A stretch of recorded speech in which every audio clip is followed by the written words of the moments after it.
하나님의 말씀 에스라서 6장 13절에서 22절 말씀 함께 봉독하겠습니다. 에스라서 6장 13절에서 마지막 절까지 말씀입니다.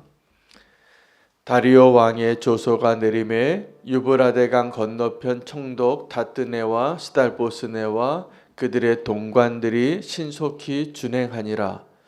유다 사람의 장로들이 선지자 학개와 이또의 손자 스가랴의 권면을 따랐으므로 성전 건축하는 일이 형통한지라. 이스라엘 하나님의 명령과 바사왕 고레스와 다리오와 아닥사스다의 조서를 따라 성전을 건축하며 일을 끝내되 다리오 왕 제6년 아달월 3일에 성전 일을 끝내니라. 이스라엘 자손과 제사장들과 레위 사람들과 기타 사로잡혔던 자의 자손이 즐거이 하나님의 성전 봉헌식을 행하니 하나님의 성전 봉헌식을 행할 때에 수소 100마리와 순양 200마리와 어린 양 400마리를 드리고 또 이스라엘 지파의 수를 따라 순염소 12마리로 이스라엘 전체를 위하여 속죄제로 제를 드리고 제사장을 그 분반대로 레위 사람을 그 순차대로 세워 예루살렘에서 하나님을 섬기게 하되 모세의 책에 기록된 대로 하게 하니라.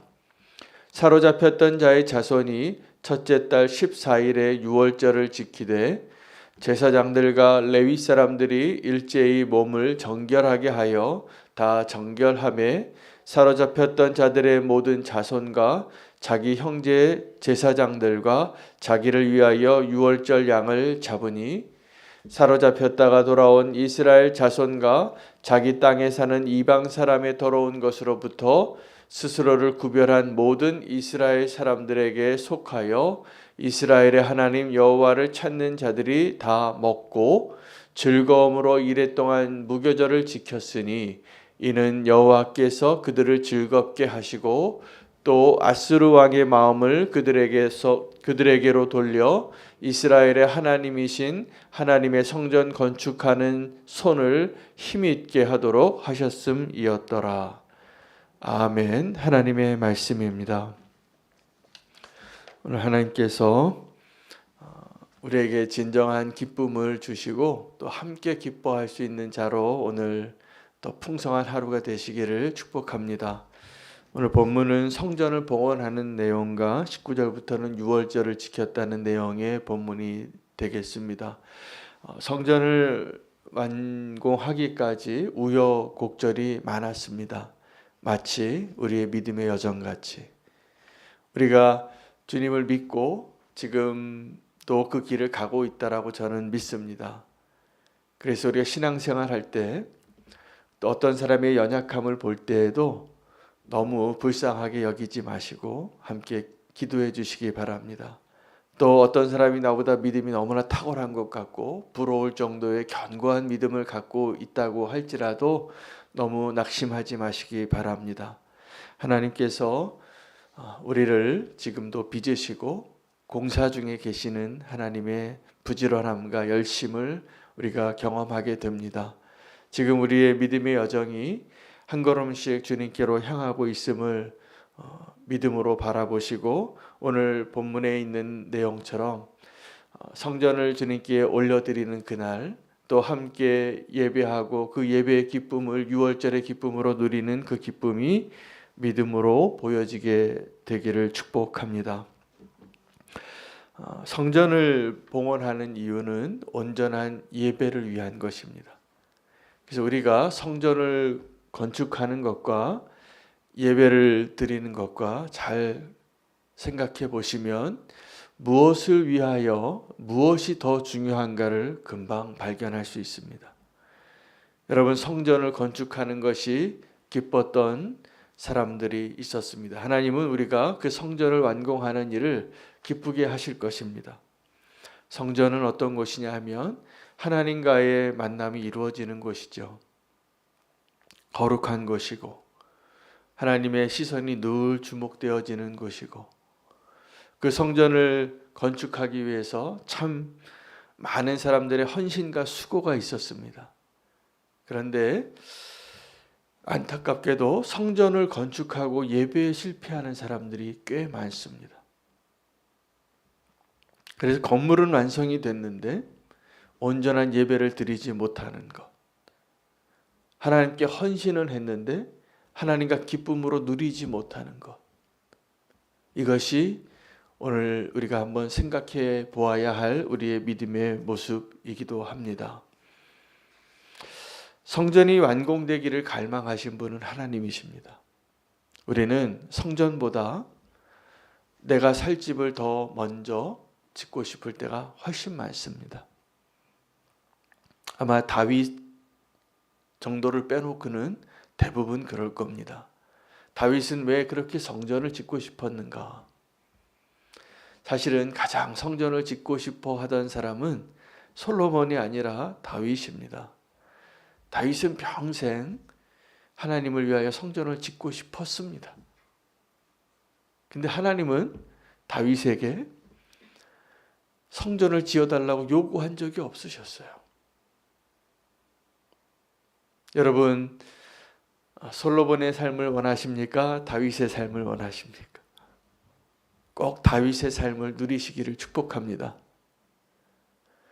성전은 건물을 짓는 것은 다윗이 하나님을 너무 사랑하는 마음으로 갖고 싶었던, 이루고자 하는 그 사명인데 그 사명을 하나님이 허락하지 않으셨어요. 제가 보니까 다윗에게 그 예배의 기쁨을 잃어버리지 않게 하기 위한 하나님의 놀라운 축복의 배려입니다. 여러분, 솔로몬은 성전을 완공하고 하나님이 부어주시는 그 놀라운 축복을 이 세상에 존재하는 그 누구보다 다 누려보았지만 예배하는 일에 사실은 실패한 사람이에요. 그리고 우리에게 그 교훈을 알려준 사람이죠. 헛되다고. 여러분, 우리가 하나님을 섬기는 일과 내가 이 세상에서 이루어야 할 내 삶을 위하여, 생계를 위하여, 나의 꿈과 나의 목표를 위하여 그 두 가지 갈림길에서 우리는 늘 우선순위가 바뀌고 산 적이 많습니다. 저는 어제 하루를 한번 믿음으로 실험을 해봤습니다. 내가 원하는 것과 하나님이 원하시는 것을 구별해보고 내가 원하는 대로 하기보다는 하나님이 원하시는 대로 하려고 하다 보니까 내 하루가 다 뒤바뀌더라고요. 사실은 굉장히 피곤했습니다. 내가 계획한 대로 이렇게 쫙 돼야 되는데 그 순서가 다 바뀌고 갑자기 쑥 들어오는 일들이 있고 내가 하고 싶지 않은 일을 해서 더 몸이 피곤한 적도 있고, 그런데 그것이 주님께 묻고 주님이 허락하신 일을 순종하다 보니까 기쁨이 더 많아지더라고요. 여러분, 예수님과 동행하는 것이 예수님과 함께 기뻐하기 위한 하나님의 초대입니다. 그 기쁨을 누려보시라는 거예요.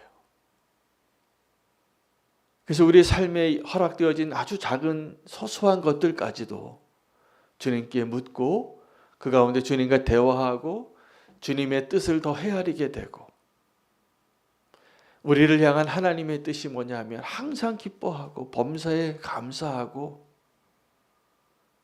늘 주님이 원하시는 대로 기도하는 삶, 깨어서 기도하는 거예요. 그것이 주님의 뜻이에요. 그런데 우리는 나의 뜻을 위해서 살더라. 하루만 주님을 의식하고 전념해서 살아봐도 내가 원하는, 내가 뜻하고자 하는 것이 얼마나 많은가를 어렵지 않게 발견하겠더라고요. 여러분, 성전을 건축하는 것과 예배를 온전케 하는 것이 순서가 바뀌면 안 됩니다. 꼭 다윗이 되시기를 축복합니다. 우리가 주님과의 그 예배의 갈망으로 살게 될 때 성전을 짓지 않아도 다윗이 하나님의 그 누린 축복을 보세요. 물론 왕이 되기까지 왕의 기름을 받고도 고난의 시절이 많았지만 다윗이 다른 모든 것을 다 잃어버리고 원수가 그를 애워싸고 대적이 많았습니다. 다윗이 사실은. 시편을 보세요. 여러분, 하나님의 뜻대로 살고자 하면 대적이 많아질 겁니다. 원수의 표적이 되고, 그러나 주님과 함께함으로 넉넉히 이길 수 있게 될 것입니다. 여러분, 예배가 무엇이냐면 하나님과 함께 기뻐할 수 있는 자가 되는 것입니다. 성전이 왜 필요하냐 하면 하나님의 그 예배를 드리기 위한 것이지, 성전이 나의 공로를 자랑하기 위한 것이 아닌데 우리는 언제부터인가 성전을 자랑하는 자가 됐어요.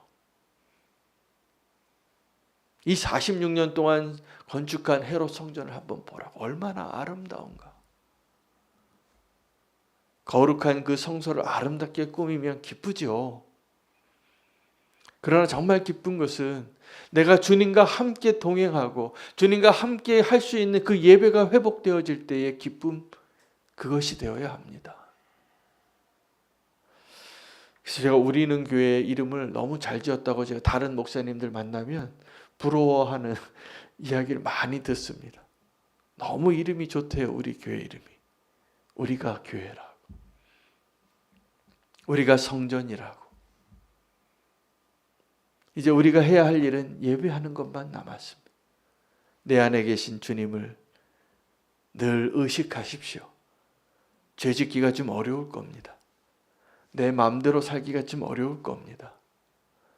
그런데 내 안에 계시는 주님을 의식하고 살면 함께 기뻐할 일이 많아집니다. 다른 사람은 몰라요.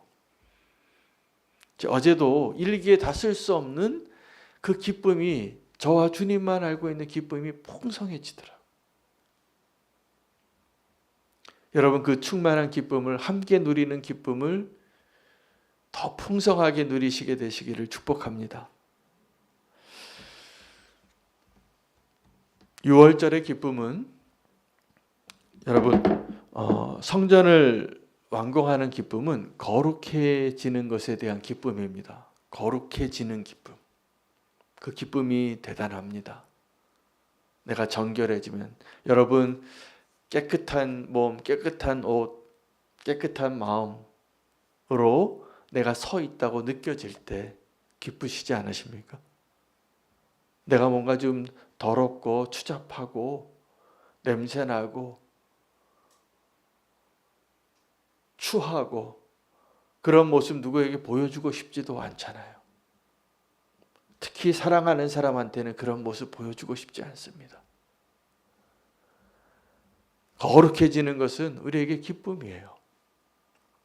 여러분, 그런데 예배의 기쁨은 더 놀라운 것입니다. 예배의 기쁨은 사실은 우리의 구원에 근거해요.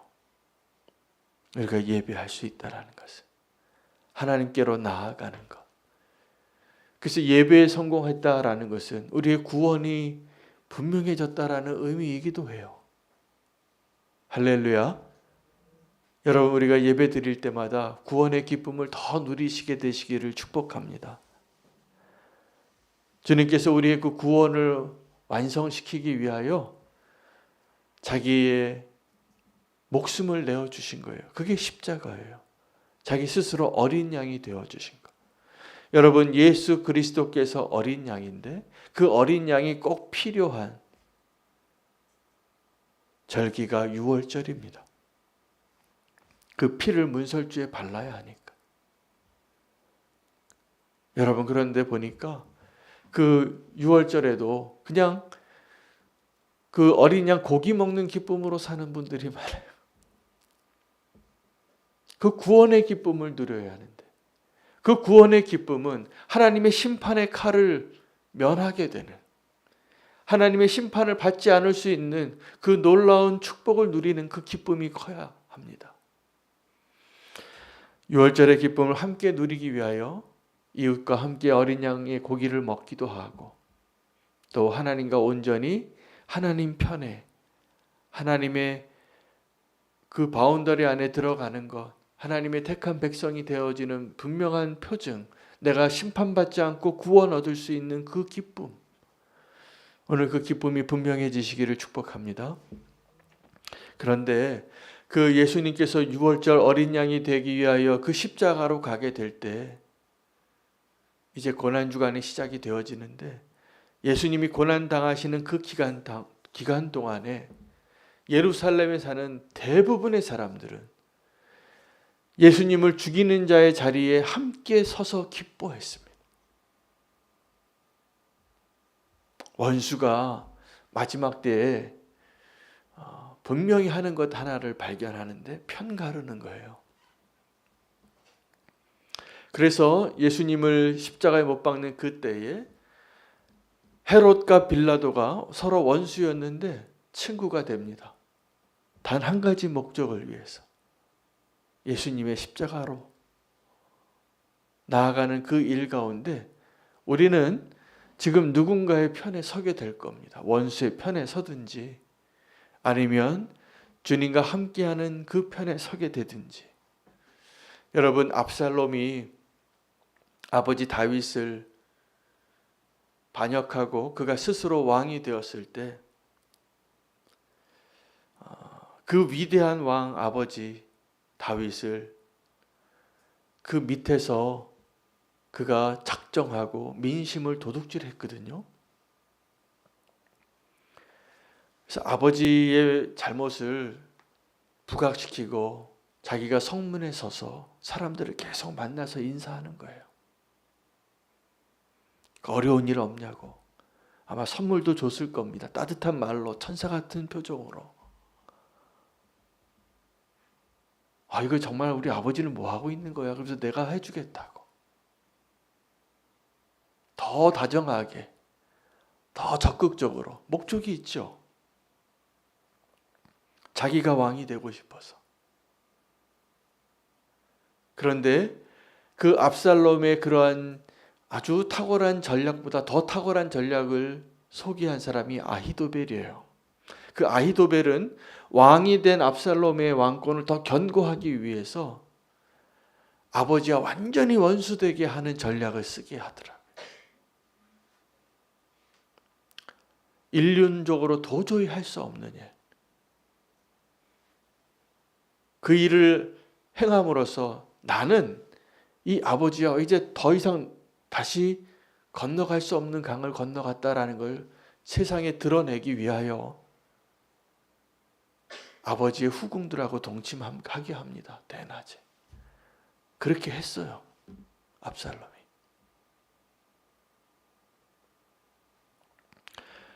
다윗에 대한 죄악이 하나님의 심판의 징계이기도 하지만, 여러분, 그 아히도벨이 의도한 것은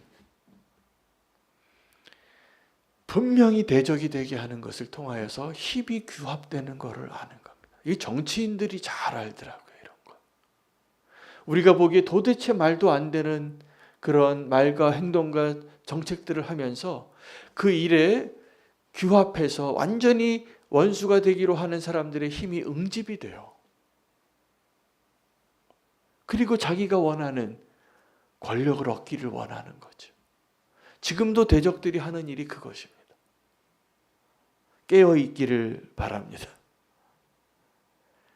하나님과 함께 기뻐하는 자가 되어야 해요. 그런데 우리가 어떠한 자들이냐면 하나님과 반대편에 서서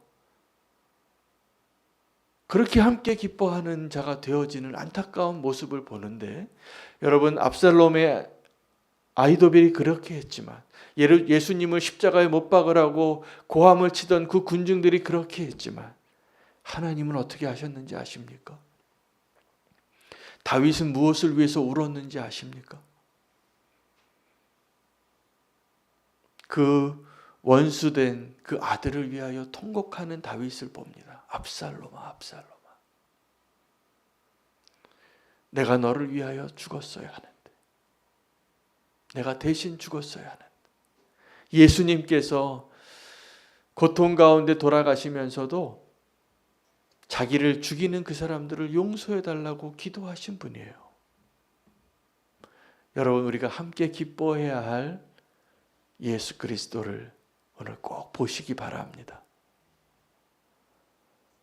자꾸 편가르고 원수 만드는 일에 동참하고 그 기쁨에 술잔을 기울이고 축배를 들지 마셔야 해요. 안타까워하십시오. 내가 주님과 함께하는 사람만이 할 수 있는 고백들이 있어요. 나를 미워하고 나를 대적하고 나를 모함하고 나를 미워하는 자들을 보고 안타까워할 수 있는 그 마음, 이게 우리에게서는 가능하지 않습니다. 그러나 그 일을 할 수 있습니다. 왜요? 우리 안에 주님이 함께 하시니까. 다윗이 그랬던 것처럼. 여러분, 온전한 예배자의 삶을 굳이 찾기를 원하신다면 다윗의 모습을 떠오르시기 바랍니다. 담임 목사님들끼리 모이면 늘 하는 얘기가 있습니다. 그 부목사님 얘기를 합니다. 근데 내가 부목사였을 때는 몰랐는데 담임 목사가 되면 아는 게 있어요. 그 유기성 목사님도 부목사님들의 생각을 그렇게 모르겠더래요. 그래서 영성일기 같이 쓰자고 하니까 부목사님들이 그렇게 부담스러워 했답니다. 저도 그랬어요. 그 나누는 게, 이거 내가 뭐 하는지 좀 다 감시하려고 하시나. 그리고 내 마음에 있는 걸 다 드러내는 것이 부담스럽고. 그러나 제가 그렇게 나누고 살아보니까 함께 누리는 기쁨이 훨씬 많습니다. 여러분, 예수 동행 일기를 꼭 쓰세요. 제가 작정하고 좀 이야기하려고 그래요. 저를 위해서는 아닙니다. 아주 정직하게 말씀드리면. 우리가 주님과 동행하는 것은 무언가를 숨기고 감추고 말하고 싶지 않고, 오늘 하루를 그렇게 한번 살아보시길 바랍니다. 내가 누군가에게 감추고 싶은 것을 드러내는 그 용기를 내보십시오. 빛 가운데 거하는 것. 함께 기뻐하게 될 것이라 믿습니다. 아멘 하실 수 있으신가요? 네. 죄송하지만 제가 앞으로 당분간 계속 좀 괴롭히려고 그래요. 주님과 함께 동행하는 기쁨을 누리시기를 정말 간절히 소망하게 됐습니다. 제가 이걸 너무나 권하지 않아서 자발적으로 좀 이렇게 하시라고 기다렸는데 시간이 벌써 많이 지나고 그렇게 하지 않아서 얻는 유익보다 그렇게 해서 누려야 할 유익이 너무 안타깝더라고요. 주님과 동행하는 일에 조금 더 열심을 내보시기를 축복합니다. 주님과 함께 하시는 일을 하는 것, 주님이 우리와 함께 하시는 것이 온전한 예배의 기쁨을 누리고 우리의 삶을 더 풍성하게 하고 더 본질적인 것을 바꾸는 놀라운 역사가 있게 될 것이라고 저는 믿습니다. 너무 부담스러워하지 마시고 기쁨으로 함께 동참해 주시기를 바랍니다. 함께 기뻐하기를 원합니다. 우리 안에 거하시는 예수 그리스도와의 동행이 더 풍성해지는 우리는 교회가 되기를 함께 기도해 주십시오. 오늘 말씀 붙잡고 함께 기뻐하는 자리로 나아가기로 결단하며 기도하겠습니다. 함께 기도할 제목은 오늘 무슬림을 위한 기도 제목은 아프가니스탄의 와칸 계곡에 사는 와키족과 키르기스족을 위해서 기도하겠습니다. 탈레반이 가장 탄압하고 있는 부족이기도 합니다. 같은 이슬람이지만 이 와키족과 키르기스족 한 5만여 명이 그 아프가니스탄 그 험준한 그 계곡에 살고 있는데 여러 가지로 열악한 환경 가운데 사는 산족이기도 합니다. 이들 가운데 복음이 전해지고 교회가 하나도 없지만 우리의 기도로 그곳에 신자가 생기고 교회가 생기게 하여 주시고 하나님의 복음의 축복을 누리게 해달라고 구원을 허락해 달라고 기도하겠습니다. 오늘 저녁에 8시에 유재국 선교사님이 인도하는 줌 단기 선교 여행으로 인도네시아를 갑니다. 더 많은 성도님들이 함께 동참하는 시간 되기를 원합니다. 내일 있을 검정고시를 위해서 기도합니다. 우리 교회 우리 광식 형제와 또 명은 자매 검정고시 준비하고 있습니다. 함께 기도해 주시고 좋은 결과로 열매 맺을 수 있도록 함께 힘 주시기를 바랍니다. 오늘 말씀 붙잡고 함께 기뻐하는 예배의 자리, 예수님과의 동행을 더 누리게 하여 주시옵소서. 주 이름 부르고 기도하겠습니다. 주